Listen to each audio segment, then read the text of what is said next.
दोस्तों गुरुकुल में आपका स्वागत है। आज ये हमारा त्रिकोणमिति का दूसरा लेक्चर है और इस लेक्चर में हम लोग बात करने वाले हैं त्रिकोणमितीय सर्वसमीकाएं, ट्रिग्नोमेट्रिक आइडेंटिटीज। यस, इसके बारे में हम लोग बात करने वाले हैं। अभी तक आपने जितने भी त्रिकोणमितीय सर्वसमीकाएं देखे हैं, जिसको आपने अभी तक सिर्फ याद किया है, आज हम लोग उसको क्या करेंगे, प्रूफ करके देखेंगे। तो अंत तक बने रहिए और अभी तक आपने चैनल को सब्सक्राइब नहीं किया है तो जल्दी से जल्दी सब्सक्राइब कर दीजिए और ज्यादा से ज्यादा लोगों तक क्या करिए, शेयर करिए, ताकि वो भी फायदा उठा पाए। ओके, तो हम लोग बात कर रहे हैं त्रिकोणमितीय सर्वसमीकाएं के बारे में। इसके पहले मैं बता दूं कि ये जो फॉर्मूला है ये भी सभी क्लास के लिए जो है, मतलब सर्वसमीका हम लोग जो लाने वाले हैं वो सभी क्लास के स्टूडेंट्स के लिए यूजफुल है। और जो आपका 9th और 10th के जो सिलेबस है उसमें इसका नाम दिया गया है त्रिकोणमितीय सर्वसमीका और समीकरण। तो सबसे पहले हम लोग जो है समीकरण और सर्वसमीका में डिफरेंस क्या है ये समझने का कोशिश करते हैं। देखिए, हम लोग अगर बात करें त्रिकोणमितीय समीकरण, ठीक है, इक्वेशन, समीकरण को हम लोग बोलते हैं इक्वेशन और सर्वसमीका को क्या बोल रहे हैं, आइडेंटिटीज। ओके, तो हम लोग पहले जानते हैं कि मतलब समीकरण क्या होता है ये पहले जानेंगे। तो त्रिकोणमितीय समीकरण क्या है?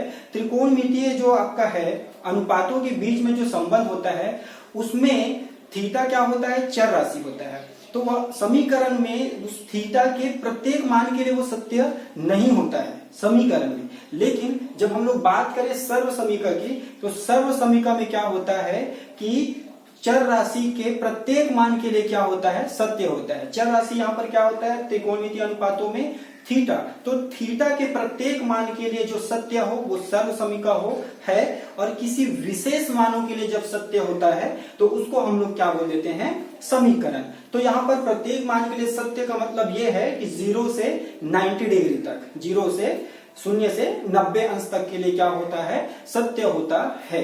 ओके, तो सभी मानों के लिए सत्य होगा तो सर्वसमीका, किसी विशेष मान के लिए सत्य हो रहा है तो क्या बोलेंगे, समीकरण। ओके, चलिए, तो अब हम लोग क्या करते हैं, ये सर्वसमीका आ कैसे रहा है उसकी उत्पत्ति के बारे में बात करते हैं। इसके लिए हमको क्या करना पड़ेगा, एक समकोण त्रिभुज मानना पड़ेगा। तो हम लोग एक समकोण त्रिभुज मान लेते हैं। मान लीजिए कि ये आपका एक समकोण त्रिभुज है। एक समकोण त्रिभुज में आप नाम दे दीजिए ए बी सी, और हम लोग क्या मान के चल लेते हैं, माना ए बी सी, या फिर माना समकोण त्रिभुज ए बी सी के भुजाओं की लंबाइयां,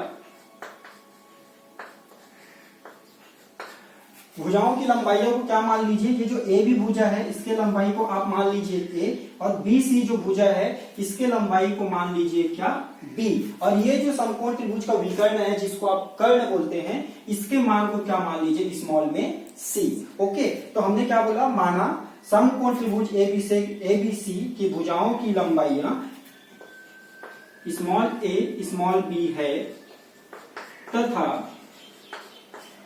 विकर्ण सी है, स्मॉल सी।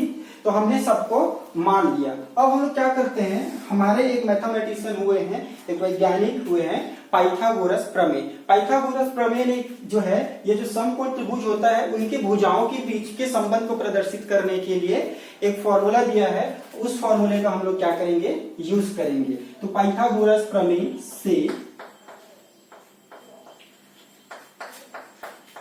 पाइथागोरस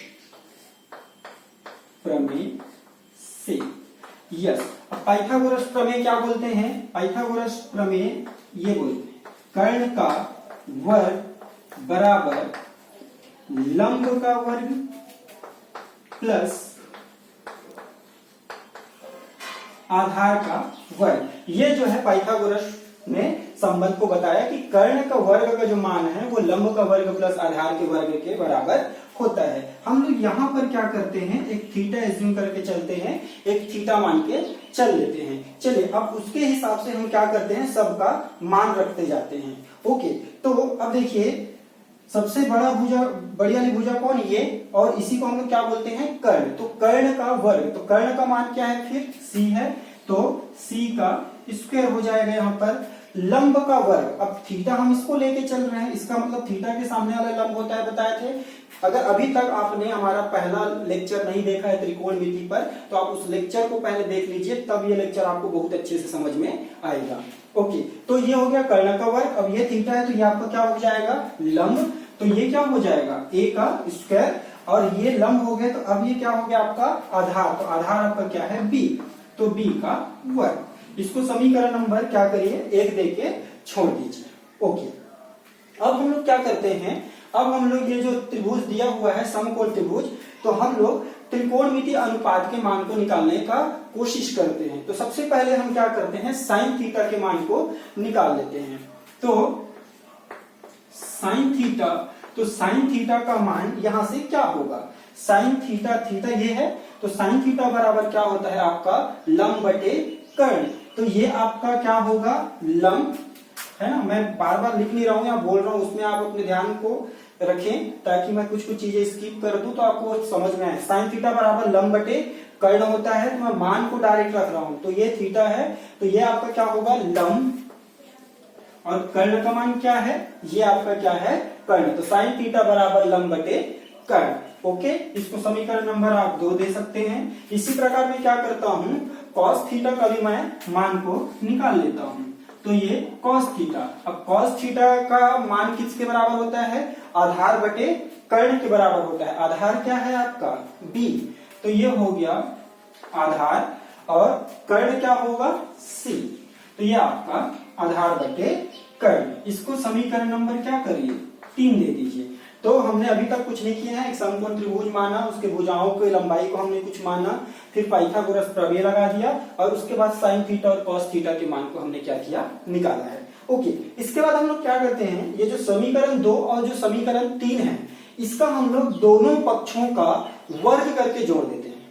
दोनों पक्षों का वर्ग करके जोड़ देते हैं। तो जब दोनों पक्षों का वर्ग करके जोड़ेंगे तो कैसे होगा, देखिए, ये लेफ्ट हैंड साइड का वर्ग करेंगे और जोड़ देंगे, और राइट हैंड साइड और राइट हैंड साइड का वर्ग करेंगे और जोड़ देंगे। तो ये देखिए साइन स्क्वायर थीटा हो जाएगा, वर्ग कर दिए, और ये क्या हो जाएगा आपका कॉस स्क्वायर थीटा। तो दोनों का वर्ग हो गया, और दोनों को क्या करेंगे बोले थे, जोड़ेंगे बोले थे। ओके, फिर ये इस वाले साइड को भी तो आपको लेना पड़ेगा। तो साइन थीटा का मान कितना था, AC, तो उसका भी स्क्वायर करना पड़ेगा आपको। तो ये क्या हो जाएगा जी, ए स्क्वायर बटे सी स्क्वायर। उसी प्रकार यहां पर आ जाइए, बी स्क्वायर बटे सी स्क्वायर। अब इन दोनों का तो वर्ग हो गया, और इसको भी हमको क्या करना है, जोड़ना है। ओके, तो इसके आगे का हम लोग देखते हैं। मैं जो है ये वाला पोर्शन मिटा देता हूं। आई थिंक यहां तक आपको समझ में आ गया होगा, तो मैं इस चीज को मिटाना चाहूंगा, क्योंकि अब इसकी हमको आवश्यकता नहीं पड़ने वाला है। ओके, चलिए मैं मिटा देता हूं इसको। इसके आगे का प्रोसीजर करते हैं। अब यहां पर देखिए sine square theta plus cos square theta है, और यहां पर देखिए दोनों का हर समान है, डिनोमिनेटर जो है वो क्या है, समान है। तो हर जब समान रहता है तो एक बार लिख देते हैं, और अंश पे एज इट इज हम लोग क्या करते हैं, जोड़ देते हैं। तो चलिए मैं क्या करता हूं, यहां से लिख देते हैं। तो ये आपका sign square theta plus cos square theta, और इस साइड में क्या हो जाएगा, चूंकि हर समान है इसलिए मैं इसको एक बार लिख दिया, और उसके बाद ये हो जाएगा ए स्क्वायर प्लस बी स्क्वायर। यहां तक आपको समझ में आ गया। अब देखिए इसको a square plus b square divided by क्या है, सी स्क्वायर। अब ध्यान से देखिए, समीकरण नंबर 1 को अगर आप ध्यान से देखेंगे तो ए स्क्वायर प्लस बी स्क्वायर का जो मान है वो किसके बराबर दिख रहा है आपको, सी स्क्वायर की जगह में।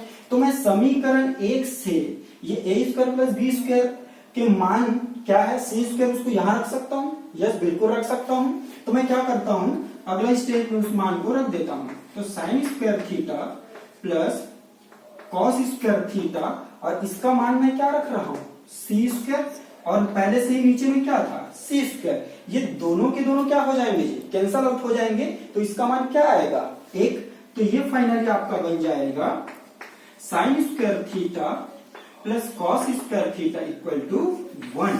और यही आपका क्या है, एक सर्व समीकरण है। इसी को हम लोग प्रूफ करने का कोशिश कर रहे थे। तो ये आपने 1 को ला दिया। अब ये वाला जब आप सिद्ध करना सीख गए हैं, तो अब आप क्या कर सकते हैं, यहीं से इसको पक्षांतर कर करके 2 और बना सकते हैं। कैसे, देखिए sine square theta plus cos square theta equal to क्या है 1 है। तो हम क्या करते हैं, मैं चाह रहा हूं कि साइन स्क्वायर जो थीटा है ना उसका मान अगर मैं निकालना चाहूं तो साइन स्क्वायर थीटा का अगर मैं मान निकालना चाह रहा हूं तो कॉस स्क्वायर थीटा इधर प्लस में है, तो इधर प्लस में है तो उधर जाके क्या हो जाएगा माइनस में। तो इसलिए ये 1 तो पहले से था और ये प्लस में है तो इधर आके क्या हो जाएगा माइनस में। तो ये हो गया कॉस स्क्वायर थीटा, यहां से आपका दूसरा वाला बन गया। इसी प्रकार मैं ऐसा भी तो कर सकता हूं, या क्वेश्चन के डिमांड के हिसाब से मुझे कॉस स्क्वायर थीटा का मान निकालने की आवश्यकता पड़े तो मैं ऐसा भी कर सकता हूं कि कॉस स्क्वायर थीटा का मान निकालूंगा तो क्या होगा, ये 1 तो पहले से ही उस साइड में था, ये साइन स्क्वायर थीटा इधर प्लस में है तो उधर जाके क्या हो जाएगा माइनस में। ये हो गया। तो ये आपने जो है साइन और कॉस में आपस में क्या संबंध है वो आपने देखा। तो ये हमारा एक पहला सरल समीका था जिससे हमने 2 और लाए हैं और आगे चल के हम लोग और 2 सरल समीका और देखेंगे। तो ये वाला जो सरल समीका था sine square theta plus cos square theta equal to 1। तो यहां पर देखिए थीटा का मान हमने क्या बोला था, सरल समीका का मतलब कि वो प्रत्येक मान के लिए थीटा के प्रत्येक मान के लिए क्या होगा, सत्य होगा 0 से 90 डिग्री तक के। तो देखिए यहाँ पर अगर आप थीटा का मान 0 रखेंगे तो आपको यहाँ भी 0 रखना पड़ेगा। तो आप दोनों जगह 0 रखेंगे तब भी 1 आएगा। 0 जगह दोनों के जगह 30 डिग्री जो होता है 30 अंश का मान को रख देंगे तब भी 1 आएगा। 45 अंश के मान को रख देंगे तब भी 1 आएगा। मतलब प्रत्येक मान को, प्रत्येक जो है आपका मान सबको आप रख के देख लीजिए हमेशा क्या आएगा 1। इसीलिए सर्व समीकरण को हमने कहा कि प्रत्येक मान के लिए सत्य होता है। और समीकरण में क्या कहा, कुछ विशेष मान के लिए सत्य होता है। ओके चलिए, तो ये वाला तो आपने अभी अभी लाया। अब हम क्या करते हैं, यही वाला जो आपका सर्व समीकरण है इसमें दोनों पक्षों में मैं क्या करता हूं, साइन स्क्वायर थीटा से मैं क्या कर देता हूं, भाग दे देता हूं। तो दोनों पक्षों में साइन स्क्वायर थीटा का भाग देने पर, ओके, दोनों पक्षों में साइन स्क्वायर थीटा का भाग। चलिए दोनों पक्षों में दे रहे हैं तो ये देखिए ये कैसे दिखेगा आपको, साइन स्क्वायर थीटा, तो इसको भी आप क्या करिए साइन स्क्वायर थीटा से भाग देना चाह रहे हैं। ओके, अब ये आपका क्या है कॉस स्क्वायर थीटा, और इसको भी आपको किससे भाग देना है बोल रहे हैं, साइन स्क्वायर थीटा से। और उसी प्रकार ये जो 1 है इसको भी आप किससे भाग देना चाह रहे हैं, साइन स्क्वायर थीटा से। चलिए अब ध्यान दीजिए, साइन स्क्वायर थीटा और साइन स्क्वायर थीटा सेम चीज है इसलिए ये कट जाएगा। तो ये तो क्या हो गया आपका 1। ओके चलिए अब यहां पर आइए, कॉस स्क्वायर थीटा बटे साइन स्क्वायर थीटा। इसके जस्ट पहले वाले लेक्चर में मैंने आपको एक संबंध बताया था। वो क्या संबंध है कि कॉस थीटा बटे साइन थीटा ये किसके बराबर होता था, कॉट थीटा के बराबर में। अब इन दोनों में स्क्वायर लगा है तो यहां भी स्क्वायर लग रहा है, यहां भी स्क्वायर लग रहा है। तो अब इसमें स्क्वायर लग रहा है तो यहाँ भी क्या लगेगा स्क्वायर। तो ये कॉस स्क्वायर थीटा बटे साइन स्क्वायर थीटा की जगह मैं क्या लिख सकता हूँ, कॉट स्क्वायर थीटा। ओके, उसके बाद देखिए यहाँ पर 1 बटे साइन स्क्वायर थीटा, फिर से आपने एक संबंध देखा था क्या, कोसेक थीटा बराबर 1 बटे साइन थीटा। शायद आपने ऐसा फिर से देखा था, आप जानते हैं इसको। तो हम क्या कर रहे हैं, यहाँ पर क्या लगा हुआ है, स्क्वायर लगा हुआ है, तो मैं यहाँ पर भी क्या कर देता हूँ स्क्वायर। तो इसलिए 1 बटे साइन स्क्वायर थीटा की जगह मैं क्या लिख सकता हूँ, कोसेक स्क्वायर थीटा। तो यहां से फिर से आपका एक जो है सर्व समीका प्राप्त हो गया। अब हम क्या करते हैं, जैसे ही एक सर्व समीका प्राप्त होता है तो हम एक और निकाल लेते हैं। तो अब कैसे करते हैं, अब क्या करते जाइए, पक्षांतर करते जाइए। तो मैं पहले कैसे पक्षांतर कर सकता हूं, यहां से मान लीजिए मैं कॉट स्क्वायर थीटा का मान को निकालना चाहूंगा, मैं कॉट स्क्वायर थीटा। तो कॉट स्क्वायर थीटा के जब मान को निकालूंगा तो ये जो एक जो है प्लस में वो उधर जाके क्या हो जाएगा माइनस में। तो कोसेक स्क्वायर थीटा तो पहले से था, ये 1 जो है उधर जाके क्या हो गया माइनस में। तो ये देखिए यहां से आपको दूसरा सर्व समीका प्राप्त हो गया।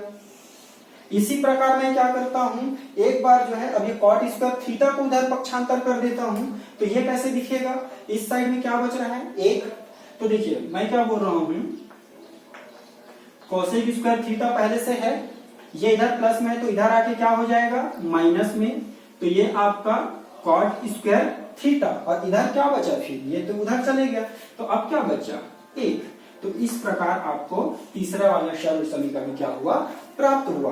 तो हमने क्या देखा, एक जो हमने सर्व समीकरण पहले पूरा डिराइव करके इसको लाए हैं, उसके बाद उसी में हमने साइन स्क्वायर थीटा का भाग दे दिया, तो ये वाला फिर से प्राप्त हो गया, इसी में पक्षांतर किए तो ये दोनों और प्राप्त हो गया। अब हम क्या करते हैं, इसी सर्व समीकरण में ये जो आपका साइन स्क्वायर थीटा प्लस और कॉस स्क्वायर थीटा वाला है, इसी में जैसे कि हमने साइन स्क्वायर थीटा से भाग दिया था, अब हम क्या करते हैं, कॉस स्क्वायर थीटा से भाग दे देते हैं। चलिए फिर से मैं लिख देता हूं यहाँ पर सेम चीजें। हमारा जो है सर्व समीकरण sine square theta plus cos square theta equal to 1। अब मैं क्या कर रहा हूं, दोनों पक्षों में